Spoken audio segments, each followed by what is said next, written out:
Now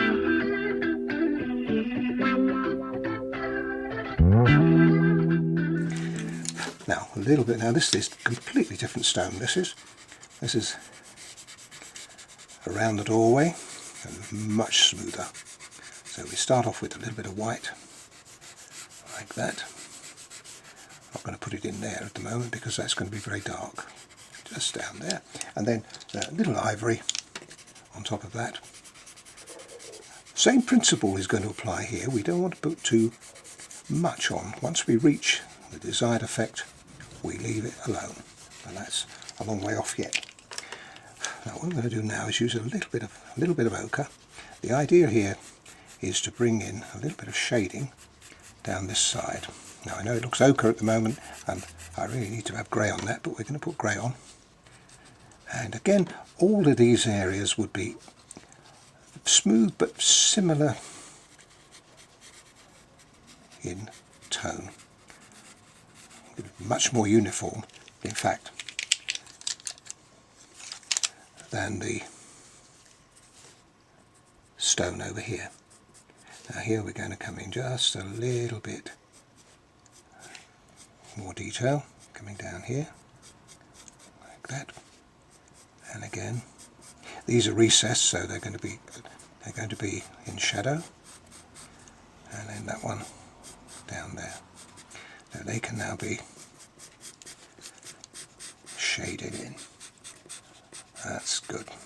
And we can also put grey on here, which is needed. Oh, I like that. Now that's a little happy accident. Look, that. You see that? Did you see it? That's an accident, because what I'm going to do now is use a white pencil just to enhance that bit. Lovely. So that looks as though the mortar's slightly proud, and just emphasise it. These are little happy accidents that you get from time to time when you're doing artwork, and you've got to be aware of them, and once they're there, you can enhance them. Now what we've got to try to do here is put contrast and still make it look natural. Now here I didn't have a lot on that, did I?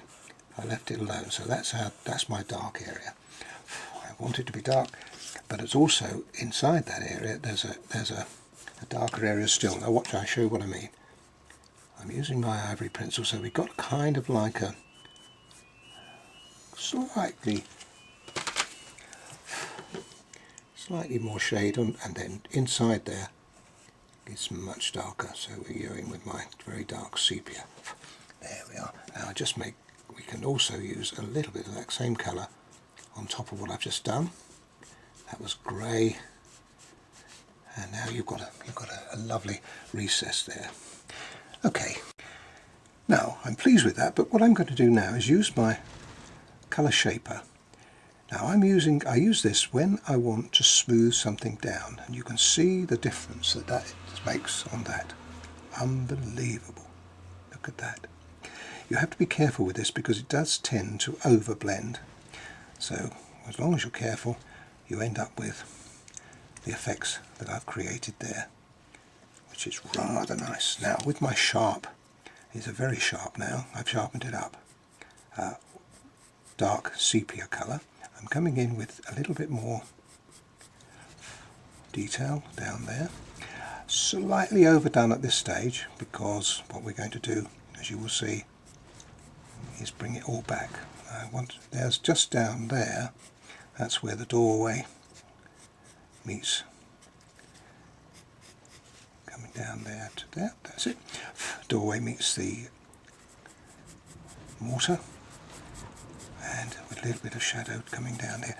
Obviously a little more shadow on this area, because that's a little further recessed than the other, like that, and just coming down here like that. And we want to put a little bit of white in there as well, coming in, just so that we've got that white going in through there as well. Okay, now we want to come in through here, coming down there like that, and down here like that. Once again, I never draw a straight line. The idea is to try to create the effects, of natural effects, like that. And just a little bit more coming down on this one. Good. And with a touch of the colour shaper. And also what we want to do is just use my ochre on that as well, and we get a lovely effect there. Now just to emphasise that, what we can do is put a little bit of white back in, just so that we've got a contrast there. We can repeat that here and there around the remaining areas like that, especially there. There's a nice contrast between the two.